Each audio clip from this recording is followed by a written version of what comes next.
Hello दोस्तों, आपका स्वागत है हमारे चैनल टेक्निकल सत्यम में। दोस्तों, इस वीडियो में हम सीखने वाले हैं आप बिहार डीएलएड 2026 से 2028 का फॉर्म कैसे भर सकते हैं अपने मोबाइल से। तो इस वीडियो को ध्यान से देखिएगा। साथ ही में दोस्तों मैं अभी बता देता हूँ आपको कौन कौन से डॉक्यूमेंट अभी अपने पास रखना है। पहला दोस्तों 10th का मार्कशीट आपको अपने पास रखना है। फिर अगर 12th पास किए तो 12th का मार्कशीट अपने पास रखना है। उसके बाद अपना निवास प्रमाण पत्र अपने पास रखना है। फिर इसके बाद दोस्तों अपना जो कैटेगरी सर्टिफिकेट है उसको अपने पास रखना है। मान लीजिए आप ईडब्ल्यूएस में आते हैं तो अपने पास ईडब्ल्यूएस रखिए। ओबीसी आते हैं तो एनसीएल रखिए।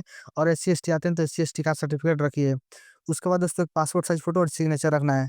इतना डॉक्यूमेंट रखने के बाद ही दोस्तों आप अप्लाई कर सकते हैं। तो चलिए दोस्तों मैं भी शुरू करता हूँ अप्लाई करना। तो सबसे पहले दोस्तों आप अपने मोबाइल में गूगल को खोल लीजिए और यहाँ पर बिहार डीएलएड 2026 सरकारी रिजल्ट लिखकर आप सर्च कर लीजिए। जैसे ही दोस्तों आप सर्च कीजिएगा सरकारी रिजल्ट का पहला नंबर वेबसाइट शुरू कराया जाएगा। सिंपली दोस्तों आपको इस पर क्लिक कर देना है। क्लिक करते ही दोस्तों कुछ इस तरह का एक नया पेज खुल कर आ जाएगा, जिसमें सिंपली आपको स्क्रॉल डाउन करके सबसे नीचे चल जाना है। और यहाँ पर देख सकते हैं आपको अप्लाई ऑनलाइन का एक ऑप्शन मिल रहा है। सिंपली इस पर क्लिक कर देना है, क्लिक हियर पे। क्लिक हियर पे क्लिक करते ही दोस्तों कुछ इस तरह का एक नया पेज खुल कर आ जाएगा, जिसमें दोस्तों लॉगिन करने के लिए बोल रहा है। क्योंकि दोस्तों अभी हमने रजिस्टर नहीं किया है तो सबसे पहले दोस्तों हम रजिस्टर करेंगे। तो इस रजिस्टर न्यू कैंडिडेट का जो ऑप्शन है उस पर क्लिक कर दीजिए। जैसे ही दोस्तों आप रजिस्टर न्यू कैंडिडेट पर क्लिक कीजिएगा, कुछ इस तरह का एक फॉर्म खुल कर आ जाएगा, जिसमें सिंपली आपको भरना है। तो चलिए मैं बताता हूँ कैसे आपको भरना है। सबसे पहले दोस्तों आपको यहाँ पर अपना फुल नेम लिख देना है। फिर उसी नाम को यहाँ पर दोबारा लिख देना है। उसके बाद दोस्तों अपना ईमेल आईडी लिख देना है। फिर दोस्तों एक चालू मोबाइल नंबर लिखना है जिस पर ओटीपी आ जाए। फिर उसके बाद कोई भी 8 डिजिट का एक पासवर्ड आप बना लीजिए यहाँ पर। उसके बाद दोस्तों रजिस्टर पर क्लिक कर दीजिए। तो चलिए दोस्तों मैं भी डिटेल्स लिखकर रजिस्टर पर क्लिक कर देता हूँ। रजिस्टर पर क्लिक करते ही दोस्तों आपने जो मोबाइल नंबर डाला है उस पे एक 6 डिजिट का ओटीपी आएगा। सिंपली इस ओटीपी को यहाँ पे लिख दीजिए और फिर रजिस्टर पर दोबारा क्लिक कर दीजिए। रजिस्टर पर क्लिक करते ही दोस्तों फिर से लॉगिन वाला पेज खुल कर आ जाएगा, जिसमें दोस्तों सिंपली आप करना क्या है, आपने जो अभी मोबाइल नंबर अपना डाला था उस मोबाइल नंबर को यहाँ पे लिख दीजिए। और जो पासवर्ड आपने डाला था उस पासवर्ड को यहाँ पर लिखकर लॉगिन पर क्लिक कर दिए।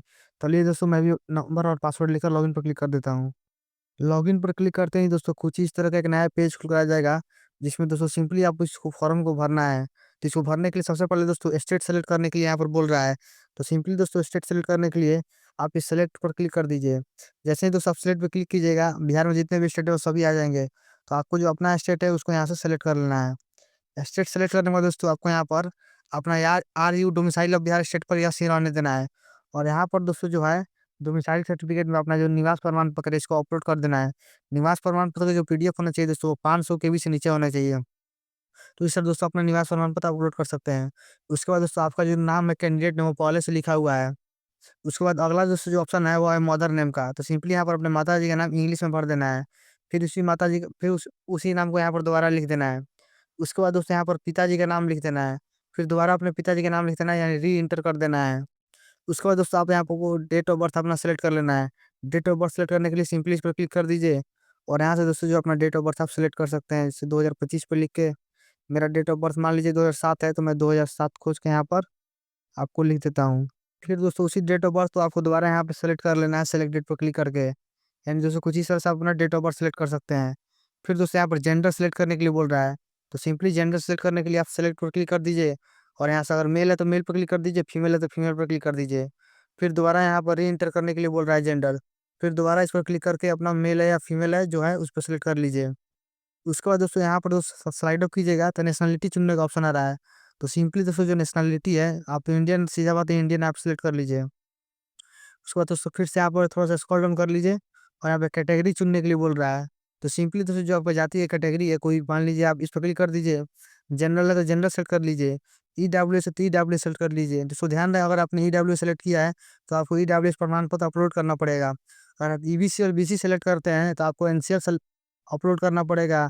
और एससी एसटी सेलेक्ट करते हैं तो जाति सर्टिफिकेट अपना अपलोड करना पड़ेगा। फिर उसी कैटेगरी को दोबारा यहाँ पे दोस्तों सेलेक्ट पर क्लिक करके आपको सेलेक्ट कर लेना है। उसके बाद दोस्तों जो अगला जो ऑप्शन है वो है कैटेगरी सर्टिफिकेट अपलोड करने का। मान लीजिए आपने ईडब्ल्यू सर्टिफिकेट चुना है तो ईडब्ल्यू सर्टिफिकेट यहाँ पर अपलोड कर दीजिए। पीडीएफ जो होना चाहिए 500 केबी से नीचे का होना चाहिए। तो दोस्तों जो डॉक्यूमेंट आपको अपलोड करना है कास्ट सर्टिफिकेट और जो है आपका निवास प्रमाण पत्र। अब दोस्तों अगला जो ऑप्शन है वो है do you belong to differently able category, यानी कि आप विकलांग है। तो सिंपली दोस्तों अगर आप विकलांग है तो यस पर क्लिक कर दीजिए और नहीं है तो नो पर क्लिक कर दीजिए। उसके बाद दोस्तों अगला दोस्तों जो ऑप्शन है वो है are you a dependent son, dependent unmarried daughter. अगर आप किसी सर्विसमैन के बेटा या बेटी हैं तो आप सेलेक्ट का ऑप्शन पर क्लिक करके यस डाल सकते हैं, और नहीं नहीं है तो नो डाल दीजिए। उसके बाद दोबारा दोबारा इसी चीज़ को यहाँ पर आपको सेलेक्ट करके नो डाल देना है। अब दोस्तों चलिए अगला जो दोस्तों ऑप्शन हुआ है, पूछ रहा है आपको, have you study Urdu subject to 10+2 level. अगर आपने 10+2 लेवल में यानी इंटर जो है उर्दू सब्जेक्ट से किया है, तो आप यहाँ पर क्लिक करके यहाँ पर यस सेलेक्ट कर सकते हैं, अगर नहीं किया है तो नो सेलेक्ट कर सकते हैं। दोबारा उसी चीज़ को यहाँ पर लिख देना है, अगर यस है तो यस कीजिए, नहीं है तो नहीं कीजिए। अगला दोस्तों जो ऑप्शन है वो है री इंटर फैकल्टी, और सिंपली दोस्तों पे क्लिक कर दीजिए, और यहाँ पे दोस्तों इंटर अगर आपने साइंस से पास किया तो साइंस पे सेलेक्ट कर लीजिए, आर्ट्स से किया है तो आर्ट्स पे सेलेक्ट कर लीजिए, कॉमर्स से किया है तो कॉमर्स सेलेक्ट कर लीजिए। तो चलिए दोस्तों मैं साइंस से किया हूं, तो मैं साइंस पे सेलेक्ट कर लेता हूँ। उसके बाद दोस्तों फैकल्टी डिड नॉट मैच का ऑप्शन आ रहा है, सिलेक्ट फैकल्टी में आके यहाँ साइंस सेलेक्ट कर लेना है। अगला दोस्तों जो ऑप्शन है वेदर इंटरमीडिएट एग्जाम पास्ट, यहाँ पे दोस्तों इंपॉर्टेंट है। पूछ रहा है वेदर इंटरमीडिएट एग्जाम पास्ट, क्या आपने इंटर पास किया है नहीं किया है। अगर दोस्तों आपका इंटर की एग्जाम 2026 में है, तो आपको इस पर क्लिक करके जो है दोस्तों यहाँ पर अपेयर यस नो पर क्लिक कर देना है। अगर आपने इंटर नहीं पास किया तो नो पर क्लिक कर देना है, अगर इंटर पास कर लिया तो यस पे क्लिक कर देना है। तो मैंने अभी इंटर पास नहीं किया है, तो मैं नो पे क्लिक कर देता हूँ। उसके बाद दोस्तों दोबारा इसको यहाँ पर पूछ रहा है यहाँ पर वेदर इंटरमीडिएट अपेयरिंग, कि आपका जो इंटरमीडिएट का एग्जाम है वो 2026 में पढ़ने वाला है। तो सिंपली दोस्तों आपका एग्जाम 2026 में पड़ेगा फरवरी में, तो यहाँ पे यस सेलेक्ट कर लीजिए। अगर आपने इंटर पास किया है तो आप यस सेलेक्ट कर सकते हैं। अब दोस्तों अगला दोस्तों ऑप्शन पे चलिए, पूछ रहा है यहाँ पर एजुकेशनल क्वालिफिकेशन, यानी जो आपका एजुकेशनल क्वालिफिकेशन क्या है। तो सिंपली दोस्तों आपने मैट्रिक तो पास किया ही होगा, तो सिंपली मैट्रिक का सबसे पहले यहाँ पर बोर्ड का नाम पूछा जा रहा है। तो सिंपली इस पर क्लिक करके आपका जो बोर्ड है यहाँ पर सर्च भी कर सकते हैं, जैसे बिहार बोर्ड है तो बिहार बोर्ड यहाँ पर सर्च कर लीजिए। पहले नंबर पर ही बिहार स्कूल एग्जामिनेशन बोर्ड का ऑप्शन आ गया, सिंपली इस पर सेलेक्ट कर लीजिए। अगला दोस्तों जो ऑप्शन हुआ है बोल रहा है रोल कोड लिखने के लिए। तो सिंपली दोस्तों अपने मैट्रिक मार्कशीट में देख लीजिए रोल कोड क्या है, और उस रोल कोड को यहाँ पे लिख दीजिए।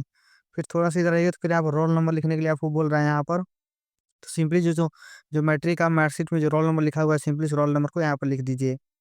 तो दोस्तों कुछ इस तरह से दोस्तों अपना एजुकेशनल क्वालिफिकेशन आप भर सकते हैं।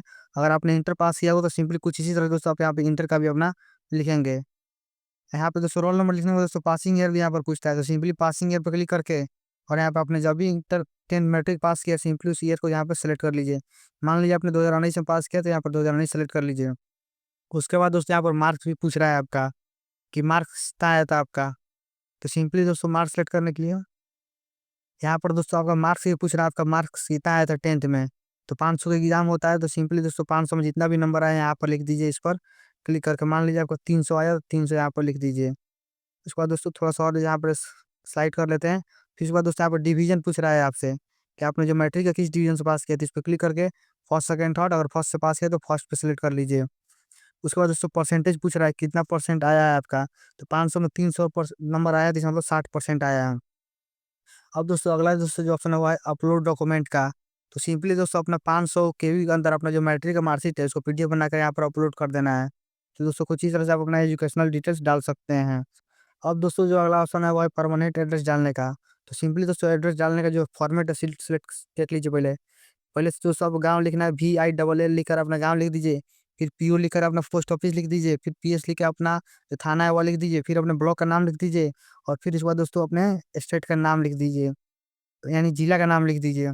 तो सिंपली दोस्तों कुछ इस तरह से अपना जो परमानेंट एड्रेस है वैसे लिख दीजिए। यहाँ पर डिस्ट्रिक्ट सेलेक्ट करने के लिए बोल रहा है, तो सिंपली दोस्तों डिस्ट्रिक्ट यहाँ पर अपना डिस्ट्रिक्ट लिख दीजिए। मान लीजिए आप वेस्ट चंपारण के हैं, तो वेस्ट चंपारण जो है यहाँ पर लिख दीजिए। यहाँ पे स्टेट लिखने के लिए बोल रहा है, तो सिंपली यहाँ पर बिहार लिख दीजिए। और यहाँ पर जो पिन कोड है दोस्तों आपका जो, उस पिन कोड के यहाँ पर लिख दीजिए 845449 मान लीजिए पिन कोड है, तो लिख दीजिए। अगर दोस्तों आपको जो परमानेंट एड्रेस है और जो कॉरस्पॉन्डेंस एड्रेस है, मैं तो टिक वाले ऑप्शन पर क्लिक कर दीजिए। अब दोस्तों चलिए यहाँ पर दोस्तों है वो है आधार नंबर लिखने का ऑप्शन बोल रहा है यहाँ पर। तो सिंपली दोस्तों जो 12 डिजिट का अपना आधार नंबर है, उस आधार नंबर को यहाँ पर लिख दीजिए। अब दोस्तों अगला दोस्तों जो स्लाइड अप कीजिएगा नीचे, तो यहाँ पर दो चीज़ों को अपलोड करना है आपको। पहला तो दोस्तों जो फोटो, तो सिंपली दोस्तों यहाँ पर अपना फोटो अपलोड कर दीजिए पासपोर्ट साइज। और दूसरा सिग्नेचर अपलोड करने के लिए बोल रहा है। सिग्नेचर जो दोस्तों होना चाहिए वो 10 के बीच से लेकर 50 के बीच में होना चाहिए, और बैकग्राउंड जो है व्हाइट होना चाहिए। और जो फोटोग्राफ होना चाहिए दोस्तों 20 के बीच से लेकर 100 के बी के अंदर होना चाहिए। और ध्यान रखें जो बैकग्राउंड हो गया व्हाइट हो गया। सिंपली दोस्तों आप बिजी रिमूवर नाम के वेबसाइट से अपना बैकग्राउंड जो है व्हाइट कर सकते हैं। इतना डिटेल्स रख भर देने के बाद दोस्तों सबसे नीचे आपको चले जाना है।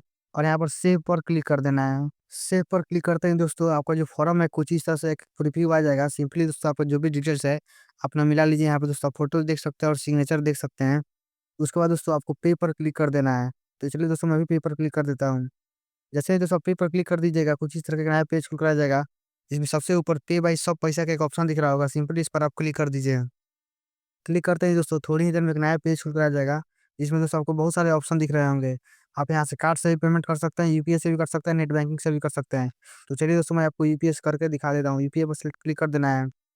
दोस्तों जो मेरा जो कास्ट कैटेगरी एससी है तो 772 रुपये मेरा कट रहा है। तो सिंपली दोस्तों यहाँ पर अपना यूपीआई आईडी लिख दीजिए और वेरीफाई पर क्लिक कर दीजिए। जैसे ही दोस्तों वेरीफाई पर क्लिक कीजिएगा आपको यूपीआई आईडी पे रिक्वेस्ट जाएगा 772 रुपये पेमेंट करने का। सिंपली उसको पेमेंट कर देना। जैसे ही दोस्तों पेमेंट कीजिएगा आपका जो रिसिप्ट है, आपका जो प्रीव्यू है खुल कर आ जाएगा। आपका जो फॉर्म है वो सबमिट हो जाएगा फाइनली और उसको आप प्रिंट कर सकते हैं। दोस्तों अगर इसके बाद भी आप डीएलएड का फॉर्म नहीं भर पा रहे हैं तो मुझे इस नंबर पर आप संपर्क कर सकते हैं।